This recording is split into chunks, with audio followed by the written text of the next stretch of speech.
What's up, everybody? My name is Adam Palmer. This is Daily Nonsense. On today's show, we are going to go through the top 5 list of the 4 major sports that Check Out My Cards recently put out. If you like this video, make sure you hit the like button. If you're a new viewer, make sure you hit subscribe so you don't miss any future Daily Nonsense content. Let's get into it.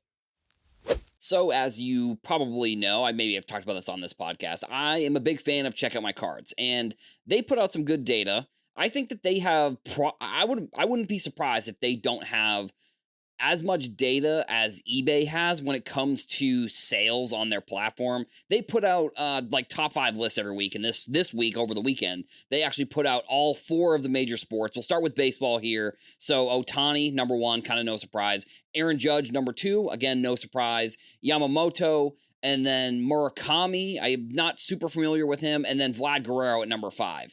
And I'm surprised that Cal Raleigh maybe isn't on that list. I mean, I guess maybe it makes sense. He didn't win MVP. I mean, that was something I hadn't covered on the show last week, was the MVP winners, which it really was no surprise that it was Ohtani and Judge. Like, I think that there was a narrative that Cal Raleigh could win MVP because he hit so many home runs. But if you look at the amount of home runs, the amount of RBIs, the batting average of Aaron Judge, I think you kind of have to give it to him in that standpoint. So, other than those 2 MVPs on that list, I think Vlad Guerrero, World Series, maybe people are excited for him. They want to buy some of his cards. But I wouldn't be surprised if going into the season, going into next season, Ohtani is probably going to be the number 1 player on this list for quite some time, not only because he's one of the best players in the league, but because of how many cards and how many sets that he's actually in. That really makes him a contender to be the top player on the baseball list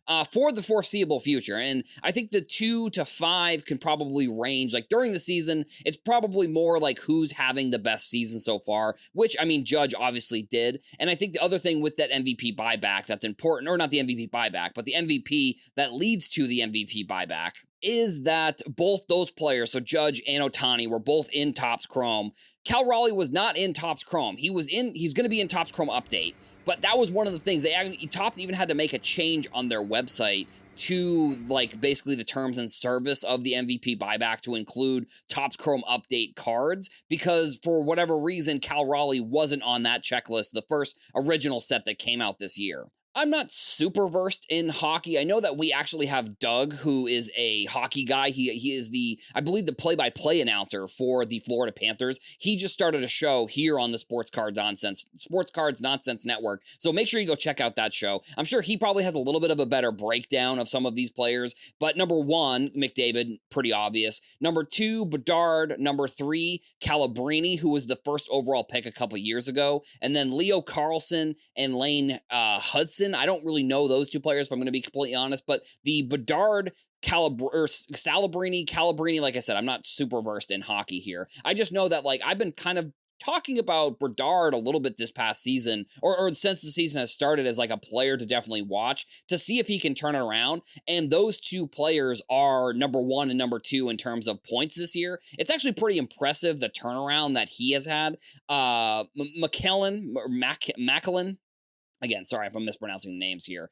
Them being 1 and 2, I think that's good for the hockey card industry, because those are both first overall picks from the past couple drafts. And then McDavid, I don't really have to talk too much about McDavid. He's actually very similar to Ohtani, in my opinion, where he is just like the best player in the world. And I would even argue that if we are comparing sport to sport, what McDavid is doing, how good he is actually, like, obviously doesn't have the championships, has MVPs, but is very comparable to what Ohtani is doing in baseball.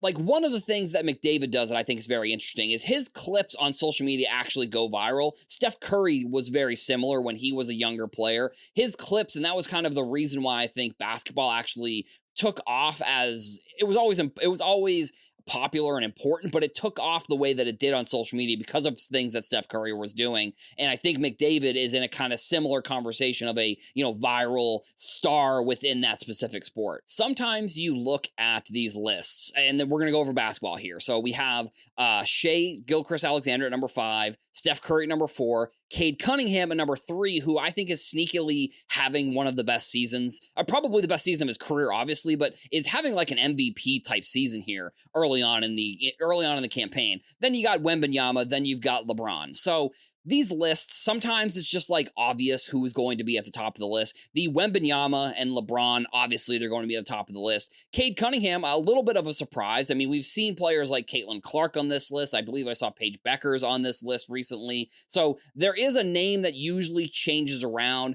Steph Curry and SGA are obviously players that are going to be very important. Like SGA winning the MVP last year and then winning the championship was massive for his overall sports card branding. And if you actually are interested in looking at any SGA cards, I believe he doesn't have a rookie logo on his card, on his Prism card at least. And he's actually in a Clippers uniform as well, because maybe people don't remember, he played for the Clippers. He was drafted by the Clippers and then traded to the Oklahoma City Thunder. So if you're looking for any SGA cards, you're going to want to be looking for Clippers SGA cards without a rookie logo, which I think is very interesting. Which also, the big thing about SGA becoming such a prominent player in the NBA, I think adds to the level of importance of 2018 Prism, because the names in 2018 Prism, the draft class is very impressive. Obviously, Luka's going to be on that list, and now you have SGA. You've got two of the best players, and so it's really an interesting year. I think 2018, not like I've talked about 2018 football being important, but I think 2018 overall, if you look at like baseball, football, and basketball, maybe one of the most important rookie classes in all of sports cards, because you look at the players that were on that list. You got Ohtani, you've got Acuna for baseball, and then for basketball, you obviously have SGA, you got Luka, and then for football, all of the top quarterbacks basically in the league right now were drafted. It almost seems like all the top quarterbacks in the league right now were drafted during that 2018 class. So, like I said, those are going to be the players for basketball, and the last sport we're going to talk about is football, where it's all quarterback dominated. So we're going to go back. We're going to start with number 5, Bo Nix. Number 4, Patrick Mahomes. Number 3, Jonathan Taylor, a running back on that list. Pretty good to see. Number 2, you have Aaron Rodgers. And then number 1, it feels like this one's probably pretty obvious. It's going to be Drake May. I mean, he is having, again, an MVP type of season so far. But with this list, it's like I said, it's cool to see a running back on there, Jonathan Taylor. He had, I think, last week, not this previous week, because I think the Colts were on bye this past week. So the week before that, when they were overseas somewhere, maybe Madrid or maybe Berlin, I think, he has a crazy game and then walks it off in overtime with a touchdown at the end there. But, quarterbacks are obviously going to drive this list, and especially players like Mahomes and Rodgers, and then even Drake May. I think there was a Drake May, his one-of-one National Treasures non-autograph, because obviously he's a Topps athlete, so he doesn't have any Panini rookie autographs. The one-of-one shield for National Treasures, that one sold like a couple weeks ago. I think it was in like the 50 or 60K range, which is, pretty crazy for one of those cards. And it makes me think back to like the Mac Jones version of that one, where somebody bought it at the beginning of the season for like 4K and then they sold it for 12. And, Brock Purdy is back. So unfortunately, if you were buying any Mac Jones cards, clearly the 49ers want Brock Purdy to be the starter there. And I would, a player like Rodgers, who has been in the league for so long, and I'm kind of jumping around here, just giving my thoughts on these players. But like Rodgers, he's in a ton of sets. He's similar to like a LeBron or like a Wembanyama. Like for so long, he was in so many different sets that it's like the amount of cards, and he's been in the league for forever. I mean, he's 41, I believe. So it's like the amount of time he's been in the league and the amount of sets that he ends up being in, it makes sense that he's on this list. I'm surprised he didn't maybe make this list a little bit sooner, if I'm going to be honest. But like then a player like Patrick Mahomes, I mean, Patrick Mahomes probably will always be somewhere either 1 or 5, somewhere in between there. Again, because of how many cards he's in, because of how many sets he's in, and how many cards he has.